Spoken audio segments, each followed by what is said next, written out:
아는 사람들은 이미 알고 있는 사실이었습니다. 국회를 해산시키고 군사반란 세력을 위한 기구를 새로 만드는 것이 윤석열 비상계엄의 진짜 목적이라는 말이 돌았었는데요. 결국 수사기관에서 해당 문건의 실물을 확보하자 최상목 입에서 진실이 터져나왔습니다. 이제 윤석열뿐만 아니라 내란에 가담한 모든 이들이 줄줄이 구속될 차례입니다. 오늘도 구독, 좋아요와 함께 정치사수 시작해보겠습니다. 더불어민주당 등 야권이 윤석열에 대한 구속영장 발부 직후 서울서부지법에서 발생한 소요사태 관련해 일단 국민의힘의 화력을 집중했습니다.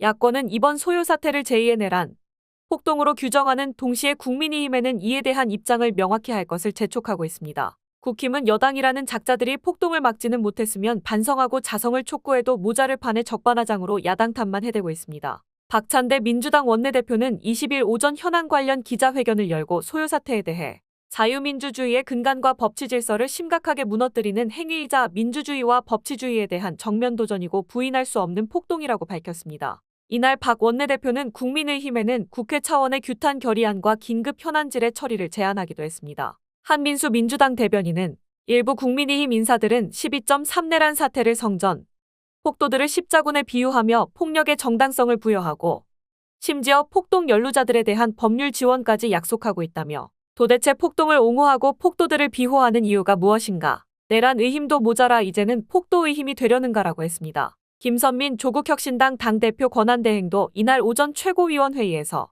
서울 서부지법에서 일어난 난동은 역사 속의 폭도가 하던 짓이다. 독일의 나치 돌격 때, 일본 관동 대지진 때 자경단, 이승만 정권 서북청년단이라며 이들을 처벌하지 않거나 가볍게 다루면 국가의 적들을 용인하는 꼴이라고 했습니다. 혁신당은 서울 서부지법의 월담에 연행된 이들에 대해 지지자들 앞에서 곧 훈방될 것이라고 발언한 윤상현 국민의힘 의원을 비판했습니다. 김보협 혁신당 수석대변인은 윤 의원은 월담한 폭도들의 신병 처리에 관해 알아본 곳이 어디인지 답하길 바란다며 윤 의원이 혹시라도 애들이 뭐 모르고 담을 넘은 것 같은데 적당히 주의 주고 풀어줘라고 청탁을 했다면 무사히 넘어가기는 힘들 것이라고 했습니다. 민주당은 최상목 대통령 권한대행 부총리 겸 기획재정부 장관을 향한 압박도 이어갔습니다. 최 권한대행이 조속히 내란 혐의 수사를 위한 특별검사법을 공포의 특검을 발족시켜야 한다고 촉구하면서 민생행보와 헌법재판관 임명 등 현안 논의를 위한 면담을 제안하기도 했습니다. 박 원내대표는 현 상황에 대한 논의와 더불어 당면한 민생과 경제위기 극복을 위한 해법 마련을 위해 정부와 국회 제1당이 머리를 맞대야 할 때라고 말했습니다.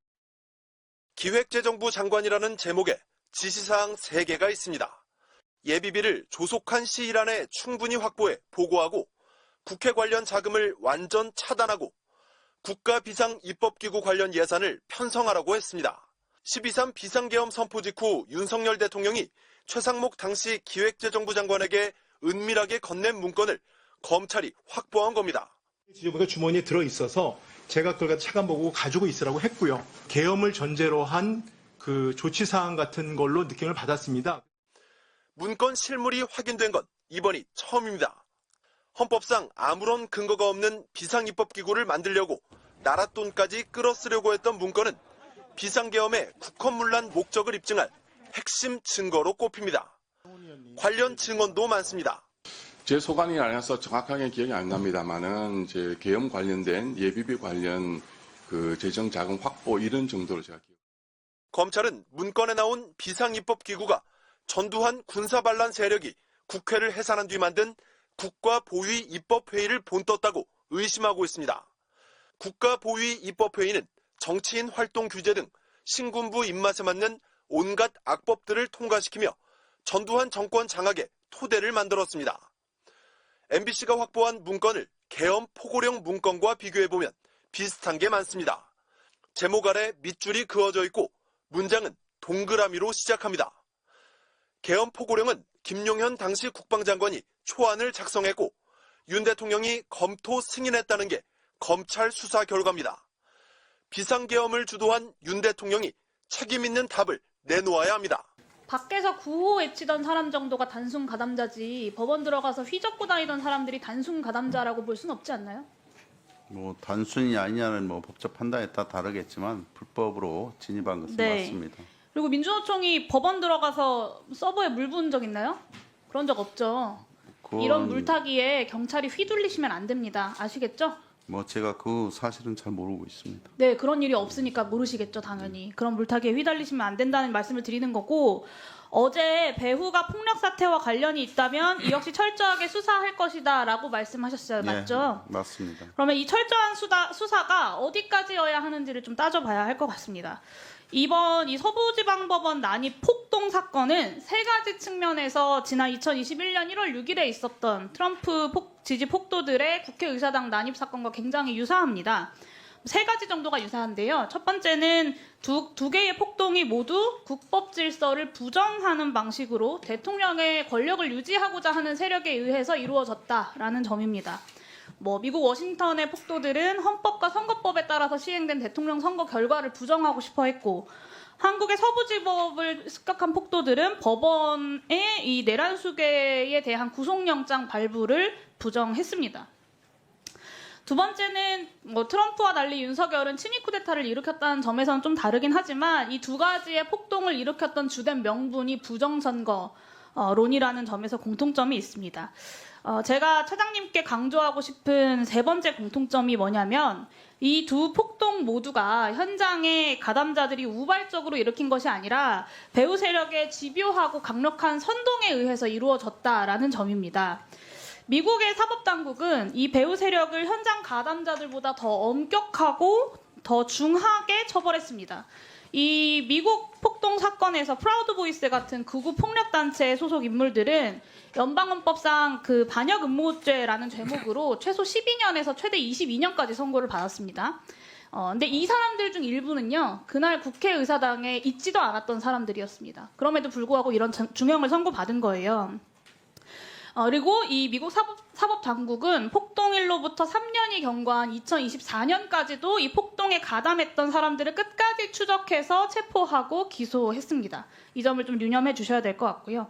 똑같은 잣대로 지금 한국의 상황을 보겠습니다. 윤상현 의원은 당일 법원에 불법적으로 침입해서 체포된 이들을 애국 시민이라고 추켜 세우면서 훈방될 거니까 걱정하지 말아라 라고 이야기를 했고요. 정광훈 목사는 윤석열을 구치소에 가서 윤석열을 구출하라고 합니다. 그리고 정광훈당의 정치인이자 지난 총선에서 정광훈당의 비례 2번이었고 지금은 윤석열을 변호하고 있는 석동현이라는 사람은 지금 상황은 내전이다 이런 이야기까지 했습니다. 그리고 국민의힘 전 최고위원 김재원 전 최고위원은 성전이다, 십자군이다 이런 이야기까지 합니다. 그러니까 제가 더 말을 안 해도 이번 폭동이 내란 속의 윤석열과 그 추종자들의 집요한 선동에 의해서 벌어진 일이다라는 점은 주지의 사실입니다. 저는 이번 폭동 가담자들에 대한 엄벌은 폭동이 아니라 저항이었다. 아니면 폭동이 중요한 게 아니라 그 이후였던 수사당국과 법원의 불법적인 행태를 주목해야 된다. 따위의 물타기를 하고 있는 국민의힘만 빼면 이미 사회적 합의가 충분히 존재한다고 생각합니다. 미국에 반역 음모죄가 있다고 하면 한국에는 내란죄, 그리고 최소한 소유죄, 그리고 범죄단체 결성죄가 있습니다. 그리고 그런 상황에서 지금 가장 중요한 것은 경찰에게 이 폭동 사건을 실제로 엄단할 실질적인 의지가 있느냐. 이것이 가장 저는 중요할 거라고 봅니다. 그리고 그것을 판단한 기준은 미국이 그랬고 직무대행 본인께서도 이야기하셨던 배후 세력에 대한 철저한 수사입니다. 그래서 질문을 드리겠는데요. 경찰이 배후 세력의 수사 범위 그리고 기준을 설정했을 겁니다. 현장에 있었던 일부 극우 유튜버들은 말할 것도 없고 미국 수사당국이 그랬던 것처럼 현장에 없었다고 하더라도 이번 폭동을 꾸준히 선동해왔던 정광훈, 석동현 이런 자유통일당의 주요 인사들 그리고 법원 담을 넘은 폭동자들에게 용기를 불어넣었던 훈방될 것이다라고 용기를 불어넣었던 윤상현 의원 같은 정치인들까지 배후 세력으로 철저히 수사해야 된다라고 보는데 그럴 의지가 있으십니까? 의원님 말씀대로 철저히 수사해야 된다는 데는 공감을 하고 있고요. 저희들이 객관적 사실은 불법 법원에 대한 침탈은 확실한 거고요. 다만 이제 주관적으로 이 계획적이냐 아니냐 이런 문제에 대해서는 지금 수사를 계속 진행하고 있기 때문에 추후 사실관계가 나올 거라고 생각하고 있습니다. 네, 반드시 그렇게 처리해 주셔야 되고요. 수사국장님, 예. 잠깐만 시간 멈춰주시고요. 네. 구속영장 신청하셨죠? 네. 네, 무엇으로 의율해서 신청하셨습니까? 특수건조물 침입, 특수공무집행 방해, 특수재물손괴 등등 해서. 네, 제가 이따가 추가 질의에서 더 말씀드릴 테지만 소유죄, 내란죄에 대한 내란죄 의율에 대한 검토까지 적극적으로 하셔야 된다고 생각합니다. 수사 단계에서부터 이 폭동에 엄정히 대처하지 않으면 앞으로 언제 다시 이런 폭동이 일어날지 모른다라는 점을 경찰이 명심해 주셔야 됩니다. 네, 검토하겠습니다. 검토하고 있습니다. 네. 역사상 이런 일, 앉으셔도 좋습니다. 역사상 이런 일은 없었습니다. 법원에 폭도들이 쳐들어가서 영장 전담 판사를 잡겠다고 법원을 다 뒤지면서 수사를 했어요. 차장님께서도 이 사안이 얼마나 큰 행위인지 알고 계실 텐데요. 법원이 불법 행위를 하고 있다. 그리고 윤석열에게 구속영장을 내린 판사에게 본때를 보여주겠다. 구치소에 쳐들어가서 윤석열을 구출해오겠다. 저는 이런 말들은 법치국가에선 용납될 수 없는 말들이라고 생각합니다. 그리고 이거를 실제 집회에서 나오는 말들이고 한두 명도 아니고 100여 명 가까이가 집단적으로 시위를 한 것 아닙니까? 그리고 표현의 자유를 정말 생명처럼 여기는 미국에서도 이런 부분들을 다 중형에 처벌을 했습니다. 폭동이라고 하는 초유의 사태가 일어났는데 단순가담자, 부하수행자 이런 식으로 넘어갈 문제가 저는 아니라고 생각하고요. 이 순간에도 내전이다, 야당은 다 빨갱이자, 죽이자, 윤석열을 구출하자 이런 말들을 내뱉고 있는 극우 폭력 세력들의 수괴들을 수사하고 처벌해야지만 폭동이 끝난다라는 말씀을 드립니다. 마지막으로 이거 하나 더 확인해야 될 것 같은데요. 아까 윤상현 의원이 경찰 관계자 강남서장이랑 소통을 했다고 손방될 것이다 라고 이야기를 했는데 강남서장 관련돼서 혹시 확인하셨나요? 예, 확인했는데요. 강남수장이 그 22시 1월 19일 날 22시 51분경에 모르는 번호로 전화가 왔답니다. 그래서 그 윤상현 의원님이시라고 하면서 서부지법 연행된 분들이 있는데 잘 부탁드린다 이런 말씀하셨다고 하고요. 다만 이제 강남수장이 답변을 하기를 절차 준수해서 조치하겠다 이렇게 답변하고 끊었답니다. 훈방하겠다 이런 이야기는 하지 않았다라는 취지의 답변이신 거죠? 예, 훈방 얘기는 아직 없습니다. 그러면 윤상현 의원이 실제로 강남서장이 그런 말을 하지 않았다면 집회 참가자들한테 그런 말을 했던 부분이 조금 더 문제적인 사안으로 보이는데요. 집회 참가자들이 더 과격한 행동을 할 수 있는 동기부여를 심지어 거짓말로 했다라는 점이 방금 차장님 답변으로 드러난 겁니다. 배우에 대한 수사에서 윤상현 의원에 대한 수사 반드시 진행해 주셔야 될 것 같습니다. 그렇게 해주시죠. 사실관계 검토해 보도록 하겠습니다.